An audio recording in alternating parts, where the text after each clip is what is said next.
भगवान की जय। बोलो विष्णु भगवान की जय।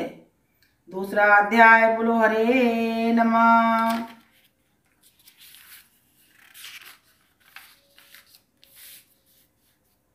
गुणवती की कहानी। गुणवती की कथा। भगवान श्री कृष्ण ने कहा, हे देवी गुणवती, आपने पिता व पति को राक्षस के द्वारा मारे जाने का समाचार सुनकर बड़ा विलाप करने लगी। हा नाथ, हा पिता, मुझको त्याग तुम कहाँ चले गए? मैं अकेली कन्या हूँ, तुम्हारे बिना अब मैं क्या करूँ?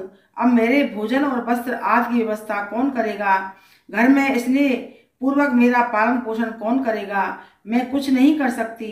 मुझ विधवा की रक्षा कौन करेगा? मैं कहाँ जाऊँ, कहाँ रहूँ? मेरा तो अब कहीं ठिकाना नहीं रहा। इस तरह रोती और बिलखती गुणवती पछाड़ खाकर पृथ्वी पर गिर पड़ी और मूर्छित हो गई और देर रात तक पड़ी रही। फिर जब होश आया तो पूर्वतः अत्यंत करुण विलाप कर शोक सागर में डूब गई।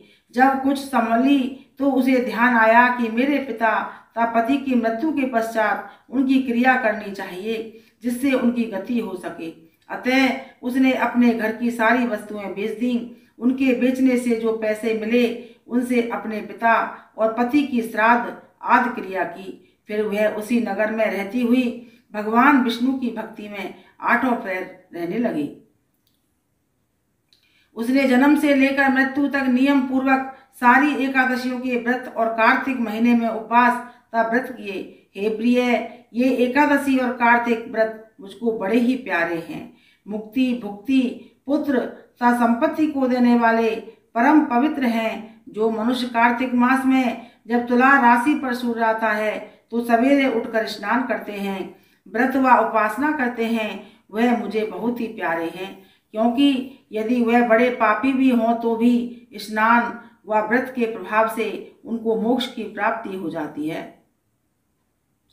जो मनुष्य कार्तिक में स्नान, जागरण, दीपदान तथा तुलसी के वृक्ष की रक्षा करते हैं वह साक्षात विष्णु भगवान के तुल्य हैं।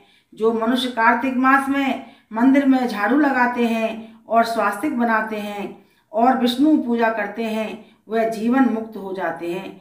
यह सुनकर गुणवती भी प्रतिवर्ष मन लगाकर कार्तिक का व्रत और भगवान विष्णु का पूजन करने लगी। हे प्रिय, एक बार वह ज्वरग्रस्त थी और दुबली हो गई थी। फिर भी किसी न किसी प्रकार गंगा स्नान के लिए चली गई। गंगा तक पहुंची भी किंतु शीत के मारे वह बुरी तरह से कांप रही थी। वह एकदम शिथिल हो गई। तब वह मेरे भगवान विष्णु के दूतों के द्वारा मेरे धाम में आई।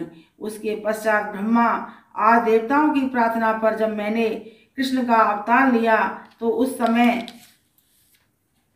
मेरे गण भी मेरे साथ आए। वह सब इस पृथ्वी पर यादव बने हैं। तुम्हारे पिता जो कि पूर्व जन्म में देव शर्मा थे इस समय स्त्राजित हैं। पूर्व जन्म में चंद्र शर्मा जो तुम्हारा पति था वह आकू है। और हे भामिनी, तू ही वह गुणवती है। यह कार्तिक व्रत का ही प्रताप है जिससे कि तू मेरी अर्धांगिनी बनी है। पूर्व जन्म में तुमने मेरे मंदिर के द्वारे पर तुलसी का पौधा लगाया था। वह इस समय तेरे महलों के आंगन में कल्प वृक्ष के रूप में खड़ा है।